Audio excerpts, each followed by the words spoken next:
Hello friend, Radhe Radhe. कैसे हो सब लोग?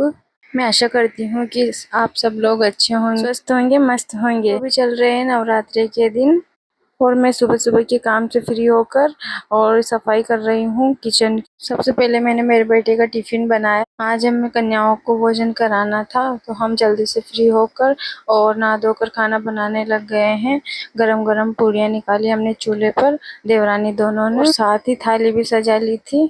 इधर सभी कन्याएं आ चुकी थी तो हमने आते ही इनसे पहले पैर धुलाए। तो इनको वो सबसे पहले पैर धुलाने चाहिए हमें। ये पैर धुला रहे थे, हमारी एक कन्या कम पड़ गई थी तो हमारी गुड़िया को ही बिठा लिया था साथ में। एक करके सभी के पैर धुलवाए, फिर उसके बाद उनके पैरों का पूजन करने लगे।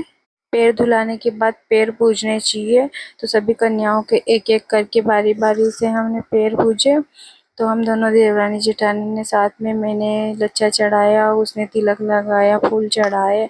इस तरह से हमने कन्याओं के पैरों की पूजा की। सभी के पैरों के पूजन करने के साथ हमने हमारी गुड़िया के भी पैरों का पूजन किया, क्योंकि कन्या कम आई थी, आ तो गई थी लेकिन पता नहीं जाने क्या हुआ जो वापस चली गई थी।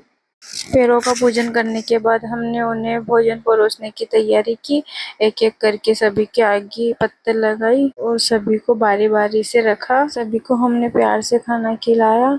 मैंने बोला था कि सब इधर हाय करो तो उन्होंने सभी ने हाय किया। मैं वीडियो बना रही थी तो उनको बहुत अच्छा लग रहा था, वो बार बार इधर देख रहे थे कि और बनाओ और बनाओ। मैंने बंद कर दिया था, उन्होंने बोला कि और बनाओ हमारा वीडियो। हमने सभी को प्यार से खाना खिलाया और ये भी आराम से खाना खा रहे हैं। हर नवरात्रि में हमें कन्या भोजन कराना चाहिए। माना जाता है कि 9 कन्याओं के स्वरूप में 9 देवियां हमारे घर पर आकर खाना खाती हैं, तो हमें इनको बहुत प्यार से बुलाकर खाना खिलाना चाहिए। ज्यादातर तो नवमी के दिन इनको भोजन कराया जाता है, लेकिन हमने 5वें दिन ही भोजन करा दिया क्योंकि हमारे गांव में बहुत ही कम लड़कियां हैं तो नवमी के दिन मिलती भी नहीं है, वो सब इधर उधर खाना खाने जाती है। इसलिए हमने सोचा कि नवरात्रि में किसी भी एक दिन फिक्स कर लेंगे और उस दिन हम इनको भोजन करा देंगे। और सभी को नवरात्रि में एक दिन भोजन कराना जरूर चाहिए इनको।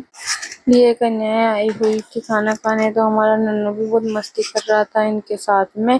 इनको खाना परोसने की कोशिश कर रहा था पर उससे नहीं हो पा रहा था, फिर भी वह इधर उधर भटक रहा था और खेल रहा था इनके आगे पीछे। हमने सभी को खाना खिलाने के बाद में इनकी सारी पतले उठा ली थी और इनके हाथ से पानी फैल गया था तो थोड़ी साफ सफाई करी हमने।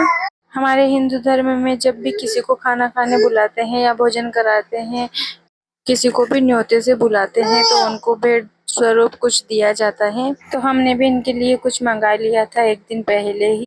सभी को भोजन कराने के बाद सभी को फिर से तिलक लगाया और उनको सभी को एक एक करके भेंट दी। हमने इस बार, पहले हम पैसे देते थे तो इस बार हमने पैसे नहीं दिए उनको, उनके लिए कुछ यूजफुल चीज मंगाई थी वो दी थी हमने। मैंने सभी कन्याओं के लिए चुनरी भी मंगाई थी पर वो नहीं लेके आए, शायद मिली नहीं उनको। तो हमने उनको एक एक केला और जो भेंट मंगाई थी, साथ ही हमारी गुड़िया को भी हमने तिलक लगाकर भेंट दी।